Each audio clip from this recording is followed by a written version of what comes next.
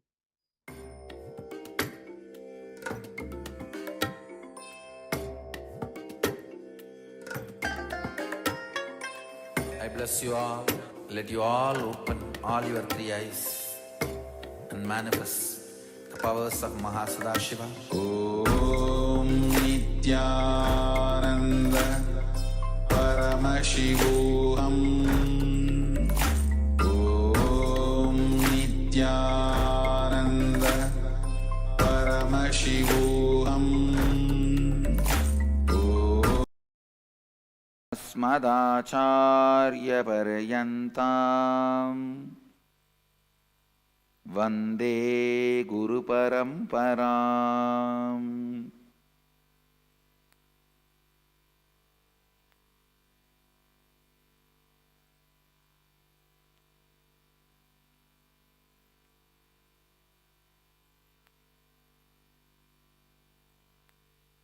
I welcome every one of you,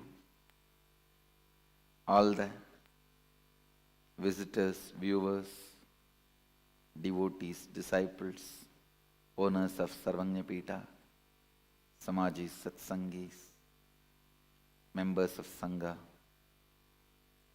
and everyone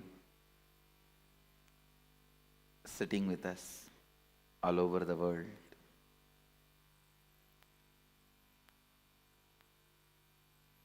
Through two-way video conferencing and through different TV channels, Nithyananda TV, Sadhana TV, Ara TV, Nakshatra TV. I welcome all of you with my love and respects.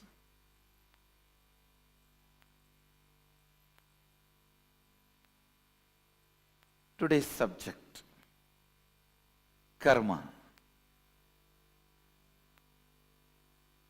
Please understand, this subject can be defined, interpreted, not just thousands or lakhs, millions of ways. It's literally infinite ways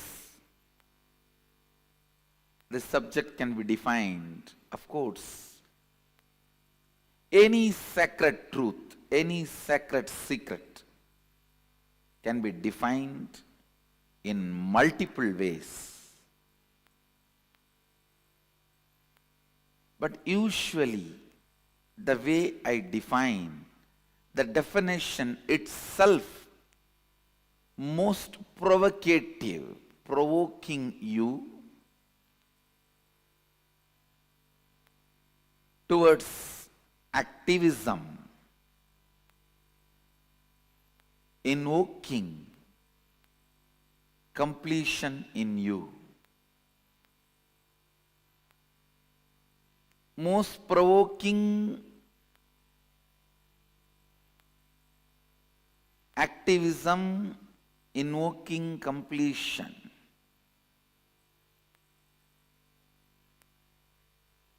This is actually the definition of the way things should be defined. Definition of definition. How something should be defined. It should be provoking you towards the truth. It should be provoking you towards activism, towards truth. Understand, based on this definition of definitions, I'll define the word karma. Please listen. Listen carefully. Any thought current or thought pattern in which you are stuck is karma. Listen. The thought current or thought pattern, any thought current, any thought pattern in which you are stuck is karma. Stuck thought current, suffocating thought current, suffocating thought pattern, suffocating thought trend is karma. Apply this one line definition in any zone of your life or any dimension of your life. Health. Any idea you have, thought current you have, thought pattern you have, which is not bringing health in you, is karma. Wealth. Any thought current, any thought pattern you have, which is not bringing wealth, what you want to cause as your reality in your life, is karma. Anything which is not letting you cause your reality, the stuck thought current which is not causing your reality, is karma. Understand? It can be in the field of your relationships, in the field of your wants, in the field of your needs, in the field of your contentment, in the field of your completion, whatever may be the field, in any field, the thought current in which you are stuck, thought pattern in which you are stuck, is karma. Listen. It may be a beautiful, profound, logically convincing theory which you read in a great spiritual book or heard from a great spiritual teacher. Anything which is not liberating you, anything in which you are stuck, is karma. Please understand. You might have heard those theory, those belief, those truth from whoever it may be. You might have heard. You might have been thinking. You might have been analyzing. You might have read. You might have been internalizing. Any thought current which is not letting you cause your reality is karma.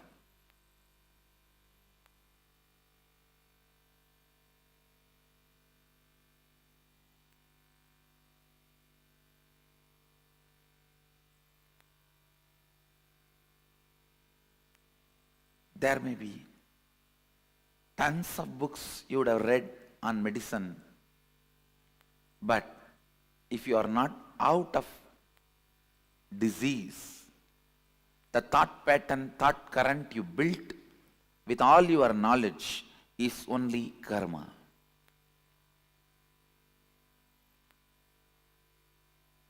There may be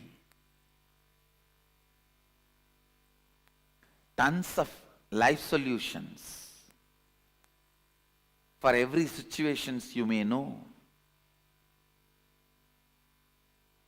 like completion with yourself, completion with others, authenticity, integrity, responsibility, enriching, listening. There may be tons of concepts you heard to cause your reality, but if it has not started happening, it is only karma for you.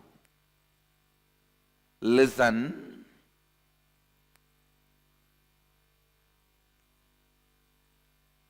It means still somewhere your logic is not opened up. Any thought current which makes you feel stuck, suffocating, caught, is karma. You may know about completion, incompletion, authenticity, integrity, responsibility, enriching, causing, living Advaita, Everything. You might have heard all those concepts, enjoyed them logically, but if you are still stuck with some thought pattern which again and again brings you back to the same state,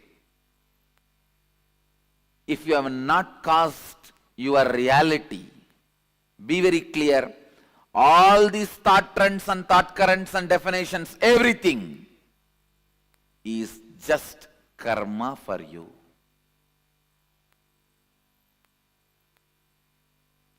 All the concepts. So karma is not just one part of you. It is the whole net on which you are bound.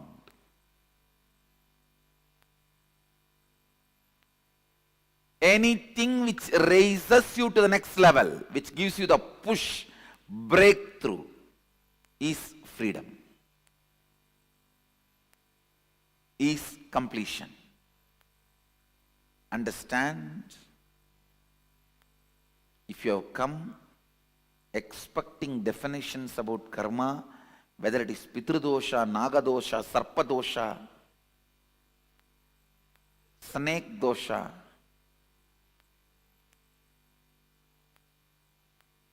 what is karma? You are wrong. Listen. Any thought current or pattern, thought pattern or lifestyle in which you are stuck, your reality is not caused, is karma. Any thought current, thought pattern which gives you a breakthrough, push to the next level of your reality, which is making you cause your reality, is liberation, is completion.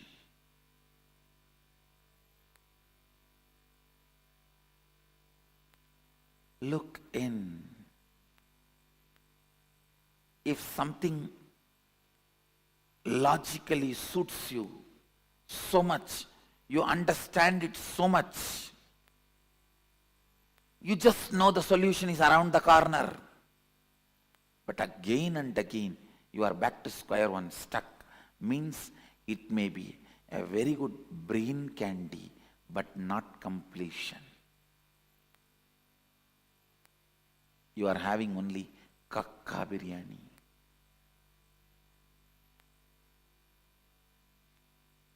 I'll popularize this word. If you don't understand the word kakka biryani, means biryani of crow.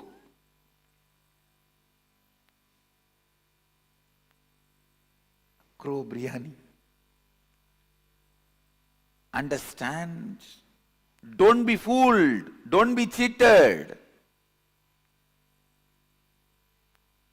Just because it logically entertains you, convinces you, you cherish it, you enjoy it, you heard from a person whom you love, somebody charismatic, or read from a book, very trustworthy, highly sold, bestseller.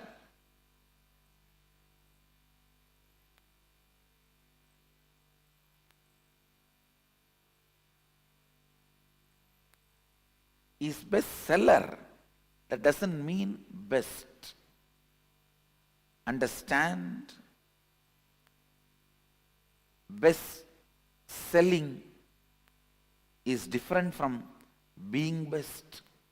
I'm not saying these two does not meet each other. I'm only warning you, just because one, don't expect the other one also. Just because something is best selling, don't expect it is best. Listen. You might have read from a bestseller the thoughts, thought trend and cherishing, highly entertaining. Please listen. Please listen. If that thought current is not giving you breakthrough, if it is not giving you constant breakthrough, it's only karma. Please understand, including my teachings. Only if it gives you breakthrough, it is completion. Decide to throw the net out completely, not part by part.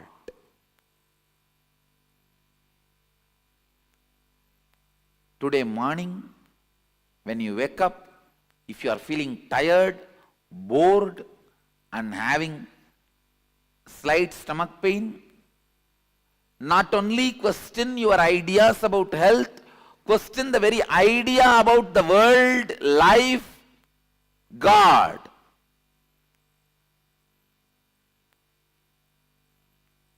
If you have a tooth pain and you want to get rid of it, you are not able to, question the very idea of God, very idea of world, very idea of you have. Don't just question the toothpaste you are using. Don't just question the brand of the medicine you are applying on your teeth. Understand?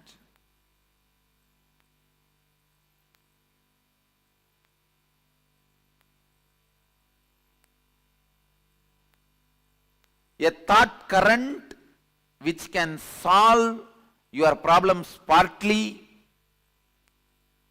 thought current which can cause your reality partly, is also karma, good karma. That's all, but karma. The thought pattern which does not cause any of your reality is karma. The thought pattern which makes you more and more suffocating day by day is bad karma. The thought pattern which causes some part of your reality is good karma. The thought pattern, thought trend which causes all the things you want as reality is completion.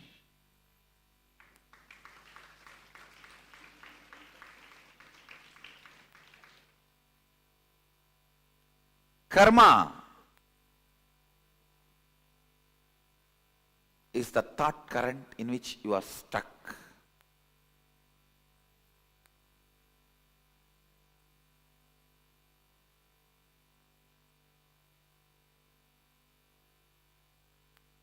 Sometimes I see why there is so much of ferociousness inside me. Actually, I am never angry.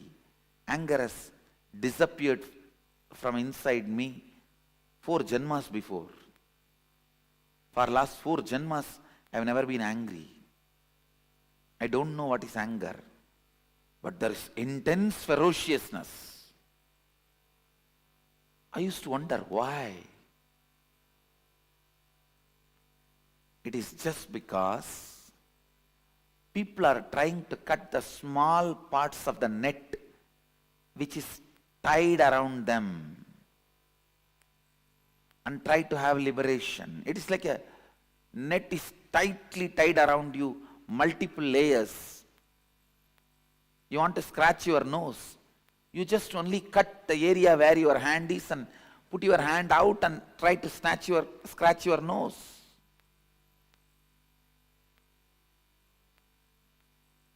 You want to scratch your back, you just cut the net only where it is, you need to scratch and scratch the back. Only when I see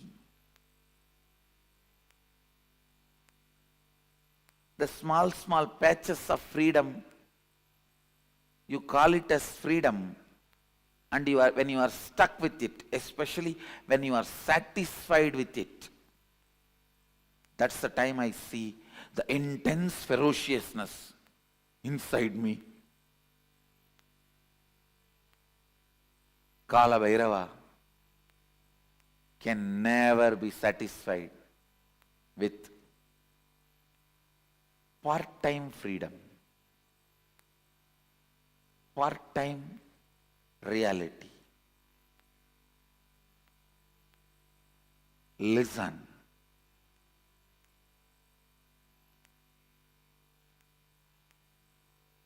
If you are not able to cause even one reality you want, question the whole thought current you have. Question the whole series of thought current you have.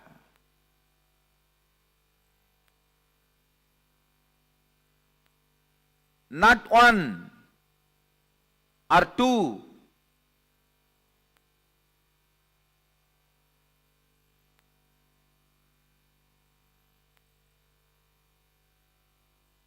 Na iti, not this. Na iti, not this.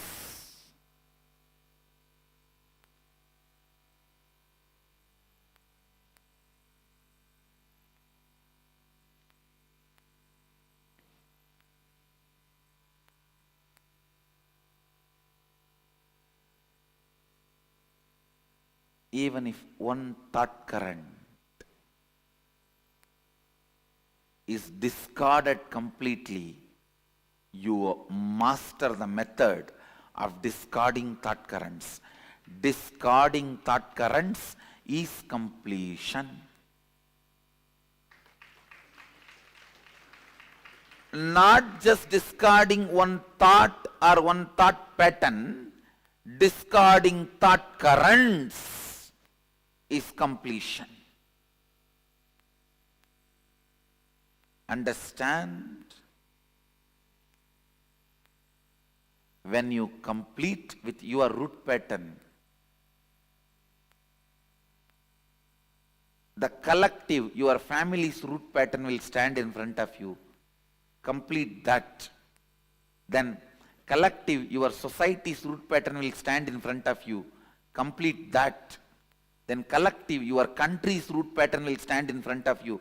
Complete that. Then collective, the global root pattern will stand in front of you. Complete that. Then collective, whole beings, not just human, all beings' root pattern will stand in front of you. Complete that. Then the whole universal, the cosmic root pattern will stand in front of you. Complete that. Then you are Sadashiva. So every completion is not completing with one thought pattern, but completing with the whole thought current. With the whole thought current.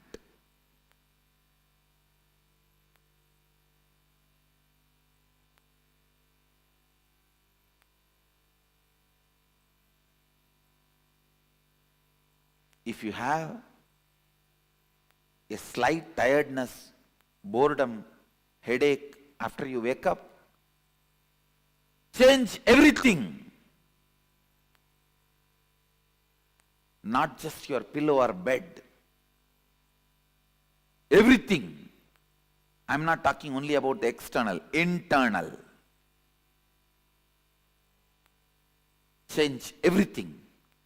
The way you think, the way you perceive about life, the way you perceive about death, the ideas you have about God, the ideas you have about the universe, the ideas you have about you. Say, na iti, not this, not this.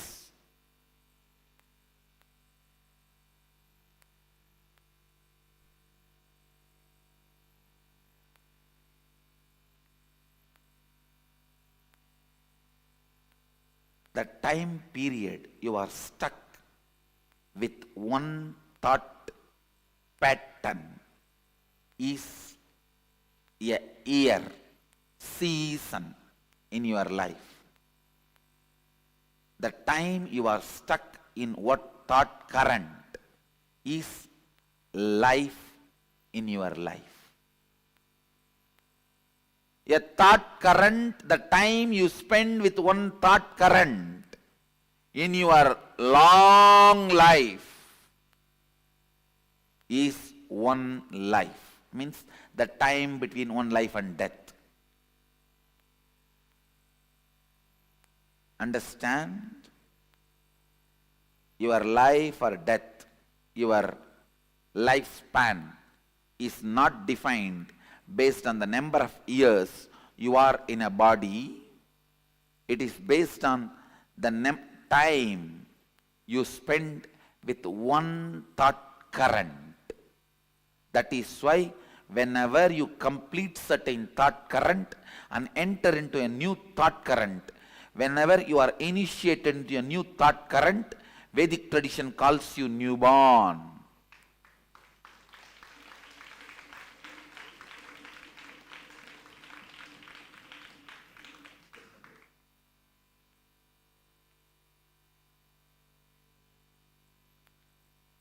I have few questions in front of me. What role does karma play in birth, life and death? I defined it. Just now I defined it clearly. The time you spend with a thought pattern is a season of your life, paruva.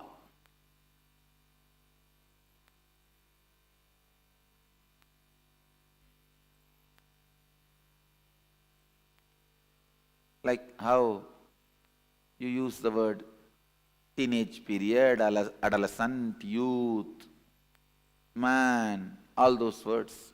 The time you spend with one thought pattern is season in your life. The time you spend with one thought current is your life.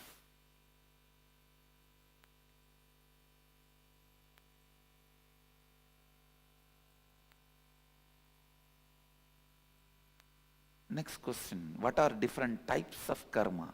Listen. The thought pattern which you don't enjoy, which you already feel it is outdated and which is constantly suffocating you, shrinking you, is sanjita karma. And the thought pattern in which you feel you are stuck, but you are able to cause few things as your reality in your life, that is agamya karma. But because you want to cause one or two things in your life as reality, the thought pattern you accept brings untold, unimagined, unexpected bondages, side effects, after effects in your life. That is called agamya. Listen. Husband is a person who stands by you during all the troubles, tortures, sufferings, pains, which will not be there in your life if he is not there. That is the definition of agamya karma. You try to cause your reality in one dimension of your life, and you accept certain thought current, thought pattern into your lifestyle, which causes multiple other suffocations and bondages, unimagined, unexpected, untold, unbriefed.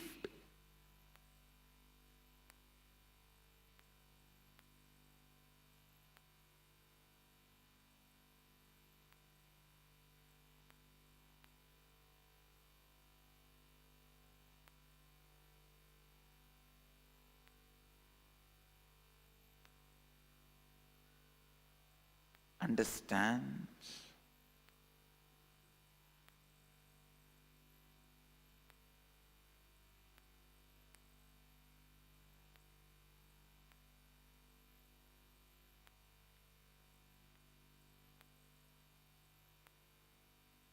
just because you want to own a home,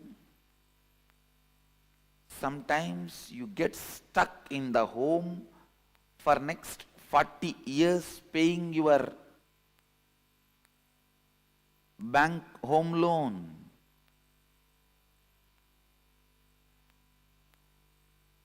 You want home. That's the reality you want to cause. But when you cause that reality, the thought current you accept and assume on you, the responsibility you bring upon you,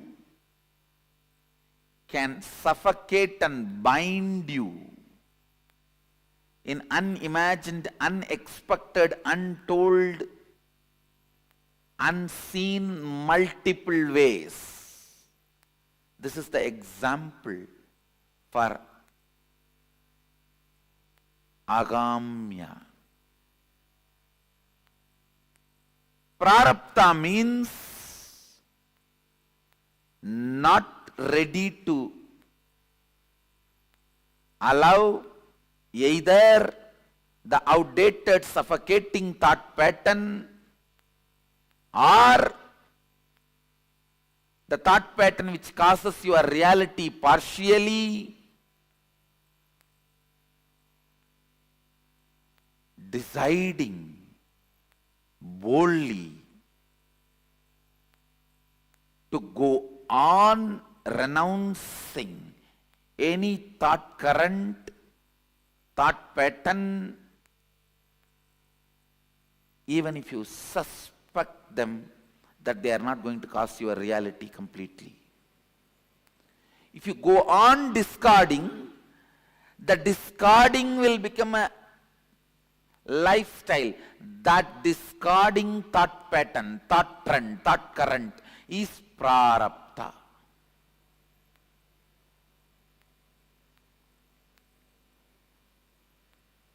Means only exhausting.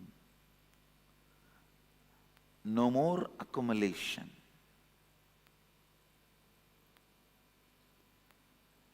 Waking up to the reality. Any thought current, any thought trend cannot cause all my realities as reality. Coming to that understanding and waking up to that reality is enlightenment.